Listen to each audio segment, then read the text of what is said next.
Baiklah, Assalamualaikum warahmatullahi wabarakatuh. Sebelumnya, perkenalkan nama saya Iksan Yazi dengan NIM C1 Channel 21195. Di sini saya akan memenuhi tugas ujian akhir semester pada mata kuliah Kewarganegaraan yang diampu oleh dosen Bapak Budi Adianto, SHMH, dan Bapak Ade Perdana Siregar, SEMM. Di mana pada video kali ini saya akan membahas tentang hak asasi manusia, pelanggaran hak asasi manusia, serta genosida pada Perang Gaza. Sebelum kita lanjut ke pembahasannya, tentunya kita harus mengetahui apa itu hak asasi manusia. Hak asasi manusia adalah sebuah konsep hukum dan normatif yang menyatakan bahwa manusia memiliki hak yang melekat pada dirinya karena ia adalah seorang manusia. Hak asasi manusia berlaku kapan saja, di mana saja kita berada, serta kepada siapapun, sehingga sifatnya universal. Pada prinsipnya pun, hak asasi manusia tidak dapat dicabut, bahkan dibagi-bagi antar sesama manusia. Dan kita juga harus mengetahui apa itu pelanggaran HAM serta genosida. Menurut Undang-Undang Nomor 39 Tahun 1999, pelanggaran HAM adalah setiap perbuatan seseorang termasuk aparat negara baik disengaja maupun tidak sengaja, yaitu dengan kelalaian membatasi atau mencabut hak asasi manusia seseorang atau kelompok orang yang dijamin oleh undang-undang ini dan tidak mendapatkan atau dikhawatirkan akan memperoleh penyelesaian hukum yang adil dan benar berdasarkan mekanisme hukum yang berlaku.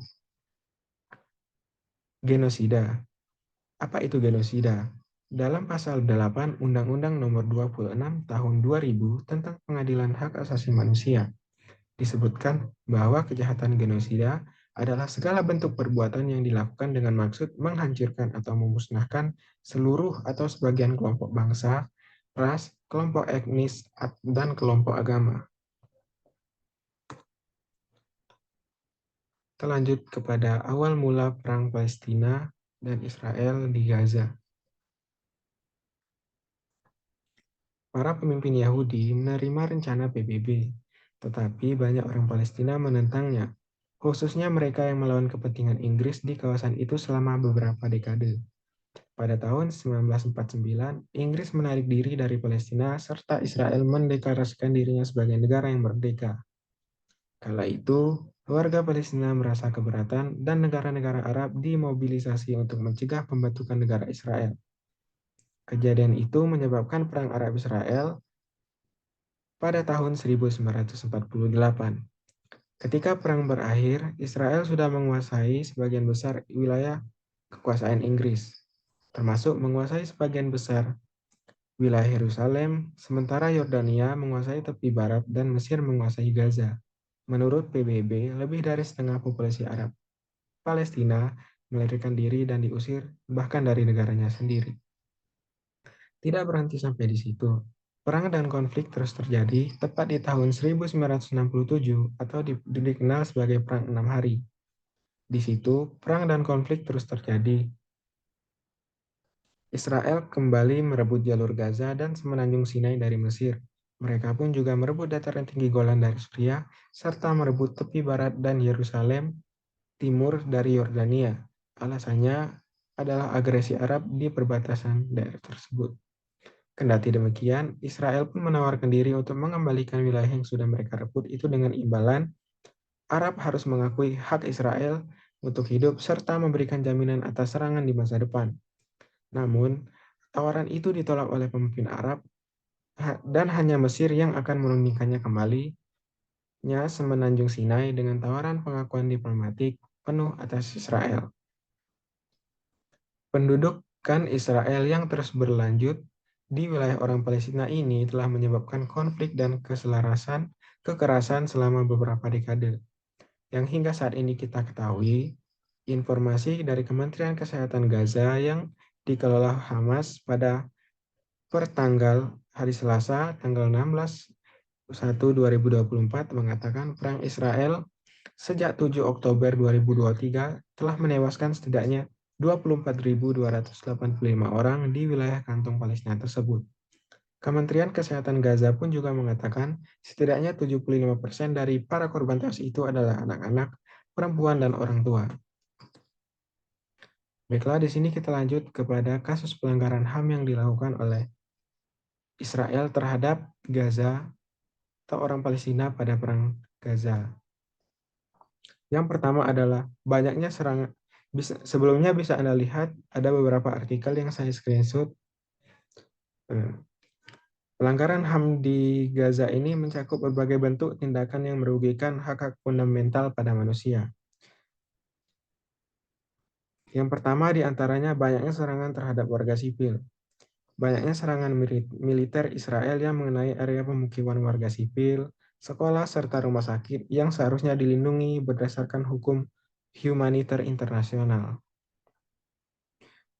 Hal ini menyebabkan banyaknya korban jiwa dan luka-luka di kalangan warga sipil, termasuk wanita dan anak-anak serta penyandang disabilitas sekalipun. Yang kedua ada penggunaan kekuatan yang berlebihan. Laporan sering menunjukkan bahwa kekuatan militer yang digunakan tidak proporsional terhadap ancaman yang dihadapi. Misalnya, adanya penggunaan bom berat dan artileri di area yang padat penduduk. Bahkan Presiden Amerika Serikat pun mengakui tindakan Israel di Gaza adalah sesuatu hal yang berlebihan. Yang ketiga ada penahanan sewenang-wenang dan penyiksaan pada warga Palestina. Banyaknya warga Palestina ditahan tanpa proses hukum yang jelas, seringkali tanpa dakwaan atau pengadilan. Ada juga laporan tentang penyiksaan dan perlakuan tidak manusiawi terhadap tahanan. Seperti yang Anda lihat pada salah satu artikelnya, di situ disebutkan, mohon maaf, puluhan pria Palestina ditelanjangi oleh tentara Israel dan setengah penduduk Gaza bahkan dibiarkan kelaparan. Kita lanjut ke poin yang keempat, yaitu pembatasan akses terhadap kebutuhan dasar. Blokade yang diberlakukan membatasi akses warga Gaza terhadap barang-barang pokok seperti makanan, obat-obatan, serta bahan bangunan yang memperburuk kondisi hidup mereka. Di sini warga Israel pun memblokir bantuan makanan untuk warga Gaza, bahkan isinya pun dirusak oleh tentara Israel.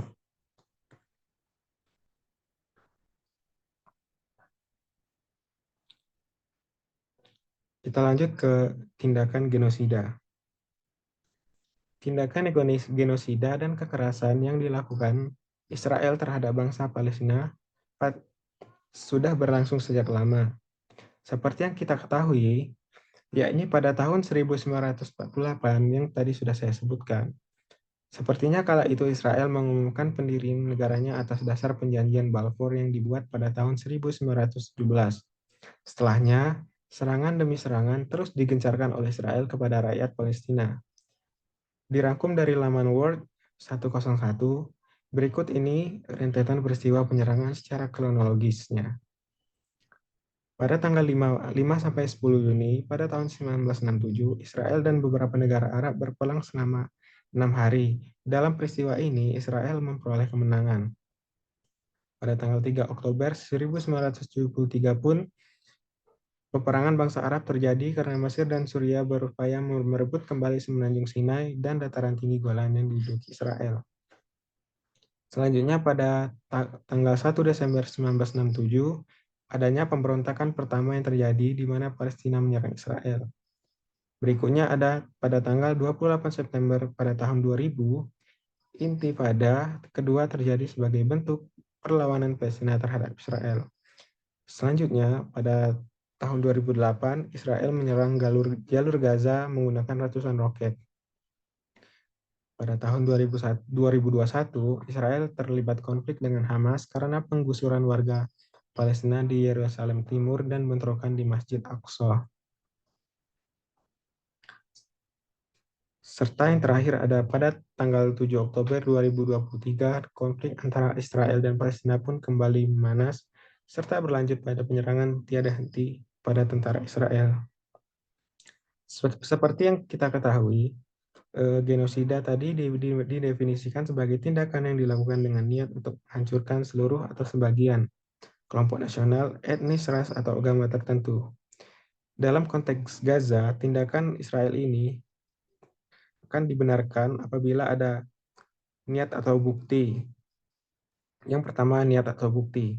Untuk membuktikan tuduhan genosida ini diperlukan bukti yang menunjukkan niat menghancurkan kelompok tertentu. Ini mencakup pernyataan publik, dokumen resmi, serta pola tindakan yang sistematis. Yang kedua, ada tindakan yang terkait, termasuk pembunuhan anggota kelompok, menyebabkan kerusakan fisik atau mental secara serius, serta menciptakan kondisi kehidupan yang dirancang untuk menghancurkan kelompok tersebut.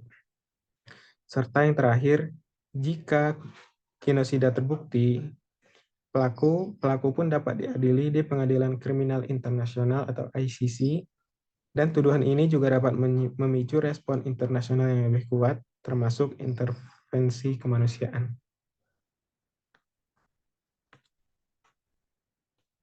Berikutnya, bisa Anda lihat ada beberapa dampak yang dilakukan, dampak penyerangan warga Israel terhadap Palestina. Konflik ini menciptakan krisis kemanusiaan yang parah di Gaza dengan berbagai konsekuensi. Yang pertama, kondisi hidup yang makin memburuk. Infrastruktur dasar seperti air bersih, listrik, perumahan hancur atau rusak berat akibat serangan, serta keadaan yang semakin memburuk akibat blokade situasi dengan membatasi suplai barang-barang atau pokok.